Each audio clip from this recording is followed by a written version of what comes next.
Hello, welcome. If you are new to my channel, I'm Vera, and I share stories that I receive from my subscribers and followers. Stories in need of your advice and opinions. Right now, I've received plenty stories. And so from today onwards, I'm going to be reading 4 stories, not 3. Now, before we continue, is something bothering you? Or do you want advice on some issues? We've got you. Just write out your story and send it to my TikTok page at vera.ish.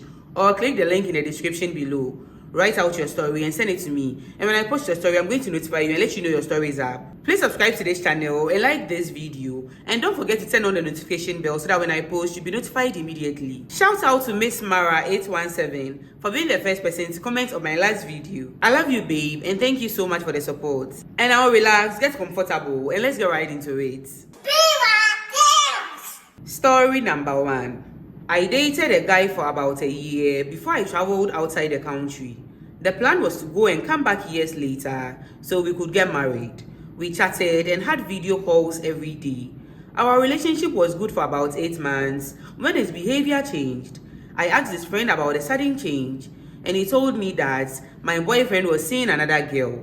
So we broke up, but he still sometimes checked up on me. I then met a guy who is now my husband. We dated for 4 years and I became pregnant. We decided that I would return to the country to give birth since we both had no idea how to take care of a newborn, and we planned to get married after the birth. I asked my sister to help me find a room for us to rent. When I arrived in the country, the house she rented for me was the same house where my ex-boyfriend was living. I asked my sister why she rented our place since she knew my ex was living there. She told me she didn't think much of it since I was coming to get married and there was no other good houses available to rent. Everything was fine at first. I gave birth and we got married afterwards. The problem started when my husband went back to work. My ex tried several times to talk to me, but I ignored him. He always tells me how much he loves me and can't get over me. One day we met and I decided to listen to what he had to say. We exchanged contact information and started chatting and connecting again. One thing led to the other and we had sex. My husband doesn't know this guy is my ex. I regret what I've done, but this guy is telling me to leave my husband so we can be together. However, I really love my husband and I can't imagine losing him. I have blocked my ex number and tried to avoid him, but he's using different numbers to call me. I want to stay with my husband. I told my husband that I have cheated on him, but he said he knows the woman he married and doesn't believe I would do such a thing. It is eating me up inside and I don't know what to do. Babe, cheating isn't just a simple mistake. You messed up big time. Your husband doesn't believe you because he thinks you are joking. You should have tried to control yourself better. When you cheat on your spouse, it breaks the trust you have. And it can have serious effects on your marriage. If he finds out that you are really serious about the cheating, it is going to break his heart. Now, your ex trying to contact you even though you've blocked him is a huge warning sign. This shows that he has not given up on you. It shows that he doesn't care about your happiness and could tell your husband about your affair anytime. Babe, your husband will definitely find out if you don't tell him seriously. Don't joke. Sit him down, look into his eyes and tell him you've cheated on him with your ex. You need to take control and tell your husband first before your ex does so. It won't be easy, but you have to be honest with him. Tell your man first before your ex does. If he finds out from him instead of you, he might never forgive you. Babe, you should have controlled yourself better. He's your ex for a reason. He cheated on you when you were together. That is why you left him in the first place. So why go back to him, babe? This guy is just going to ruin your life. You've already made a choice that puts your marriage at risk. And any further contact with your ex could lead to more problems for you. It is now time to focus on fixing your marriage. That is if your husband chooses to forgive you. It will take time and effort. Show your husband that you are truly sorry and want to make things right. And be ready for him to be angry and hurt. He has every right to feel this way. After telling him, acknowledge his feelings and give him space to think. Finally, remember that love is about commitment, honesty, and respect. If you truly want your marriage to work, you need to accept your mistakes and be willing to make real changes. Don't try this ever again. You can't change the past, but you can control what you do from now onwards. Focus on learning from this experience. The road ahead will definitely be tough, but it is worth it if you genuinely care about your husband and your marriage. Babe, tell your husband and tell him now. If you don't and he finds out from your ex, then that is it too. Anyway, if you have any advice for this sender, just write story number 1 and leave your advice and opinions. She's going to be in the comment section reading them. And now let's move on to story number 2. A few months ago, I entered into a relationship with someone based on a recommendation from a family member. It was supposed to be an arranged marriage. 2 months into the relationship, he proposed marriage. But I told him he should wait a while, maybe a year or 2, since I'm unemployed. And it's a long-distance relationship. We live in different regions. This guy got angry, and since then, our relationship has been on and off, with every conversation turning into an argument for 6 months, just because I didn't want to get married as an unemployed woman. He thought I wasn't serious. He started telling lies about me to my mom and his family members.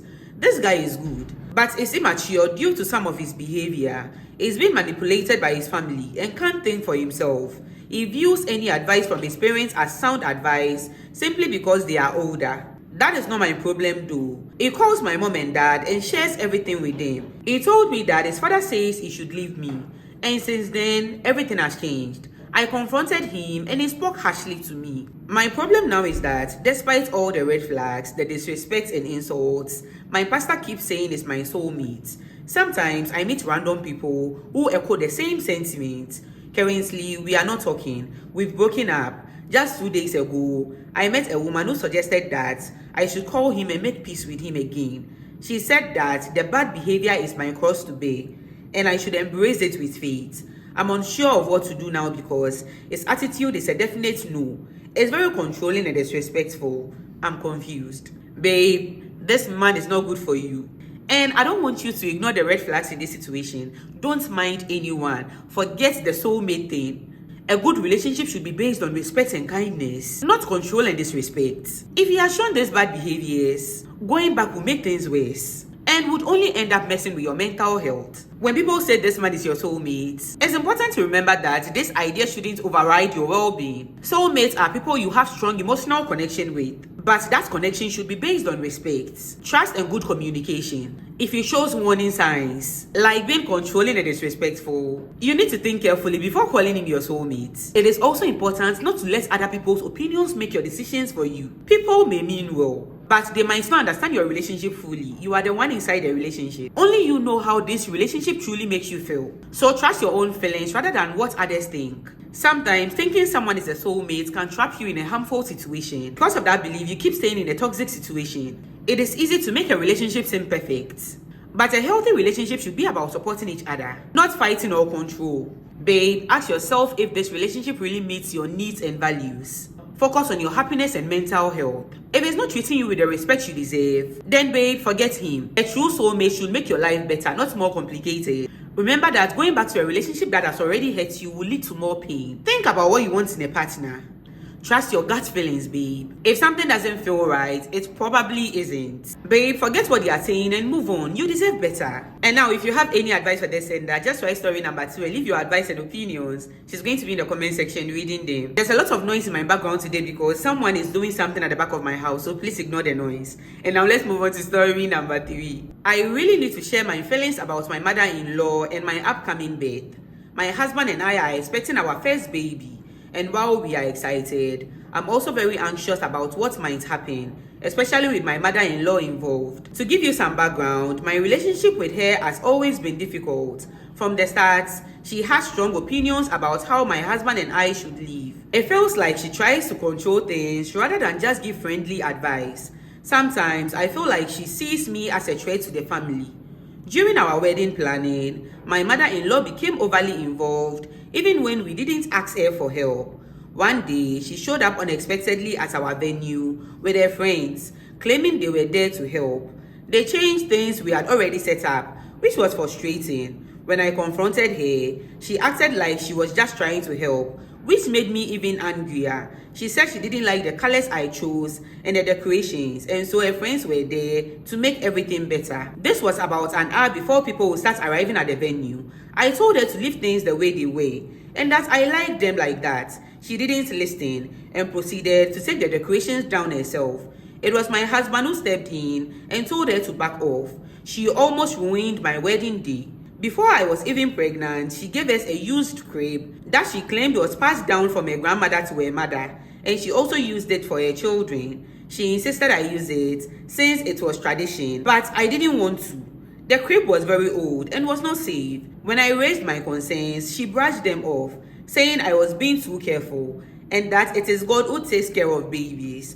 A lack of concern for our baby safety really upsets me. Recently at a family gathering, I overheard her making hurtful comments about my parenting choices in front of other family members. She said things like, I hope my son makes better choices when raising his child. This made me feel belittled. When I told her to stop, she just laughed and said I was being too sensitive. As I get ready to give birth, I feel anxious about her being around.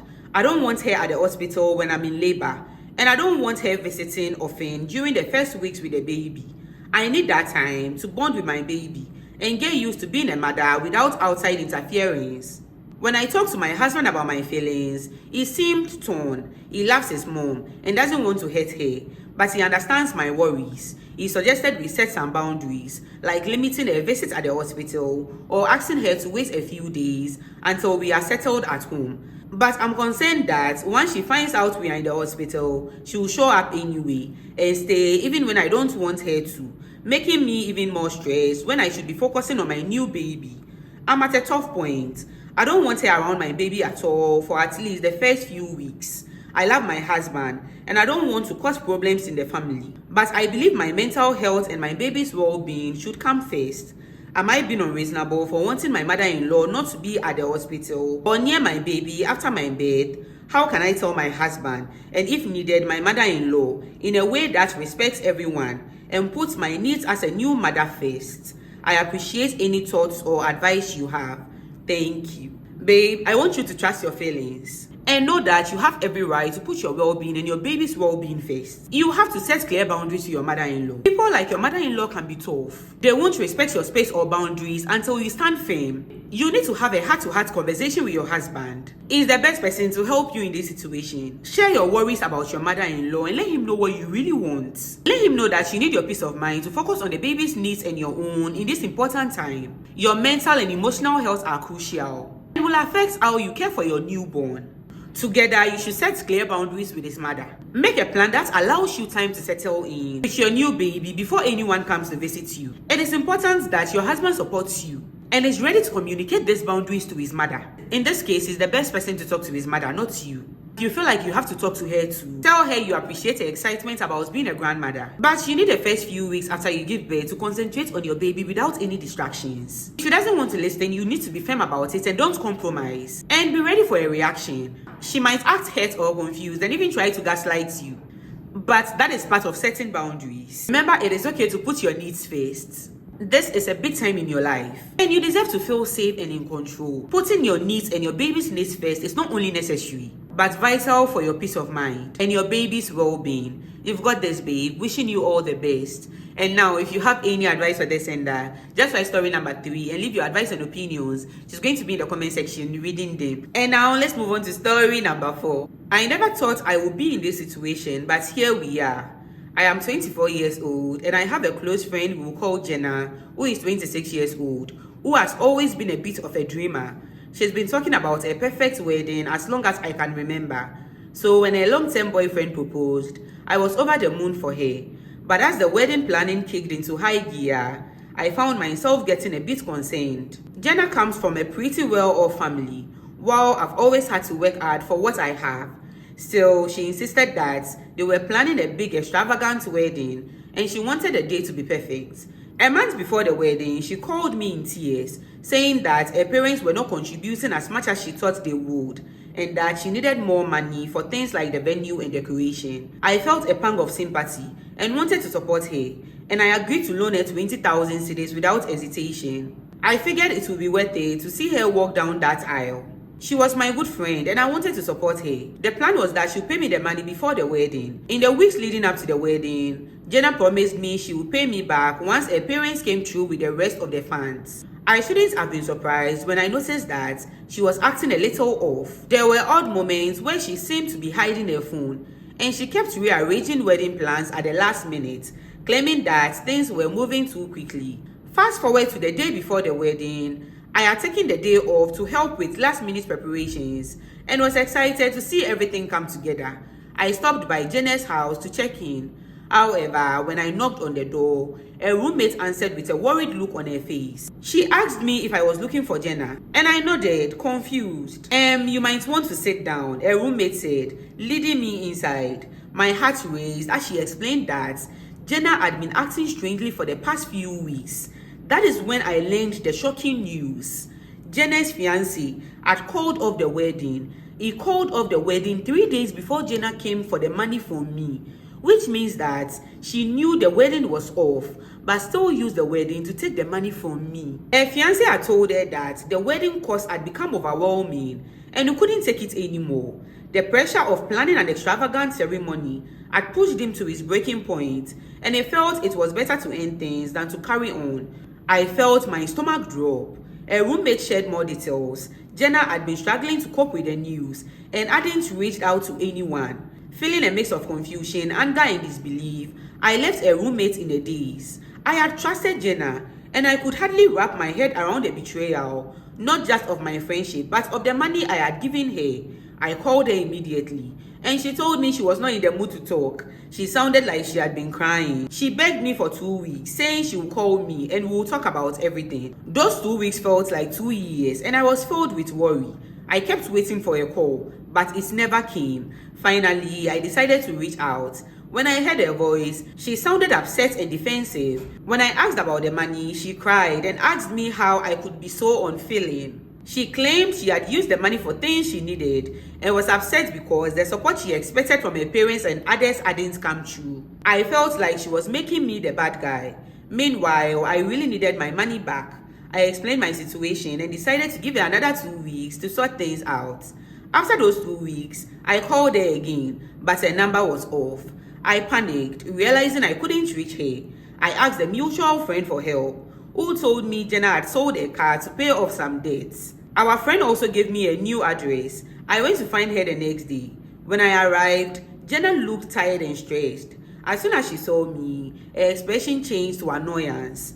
"I'm here for my money," I said firmly. She started to deflect, saying, "Can't you see I'm not doing well? Can't you see my heart is broken?" She tried to play the victim, talking about her struggles after the breakup. But I was done with the excuses. "Jenna, I understand you are having a hard time, but I need that money back." She asked me how I could ask for money in her situation. I told her that was not our deal, and that she lied to me and told me she needed the money for the wedding, even though she knew the wedding was off. She was not listening to anything I was saying, and so I started shouting, and that is when she realized I was serious. After a tense moment, she reluctantly went to take the money and handed it to me. "You are just a wicked friend," she yelled, her voice shaky. "You should have given me more time. I am still paying off other people, and you should have been there for me." I took the money and I felt a bit guilty, but I knew I made the right choice. As I left, I felt a mix of relief and guilt. I don't want to be the enemy, but I needed to protect myself too. So I'm asking for your opinion. Am I the asshole for wanting my money back after everything that happened? No, babe, you are not the asshole. You did the right thing. You are not the bad guy in this situation. It is completely reasonable to want your money back, especially since you loaned it to her because you thought she needed help. Not knowing the wedding was off, like why did she come for the money then? I guess maybe she was hoping that if she gets more money, a guy would agree to marry her. I don't know, but you are not the asshole in this situation. In this economy right now, who is going to loan you 20,000 cedis for your wedding? Babe, I know you want to be good to your friends, but you need to take care of your financial health too. The fact that you needed that 20,000 cedis and you needed it urgently meant that you gave her all your savings. Don't do that, babe. What if she had refused to give you the money?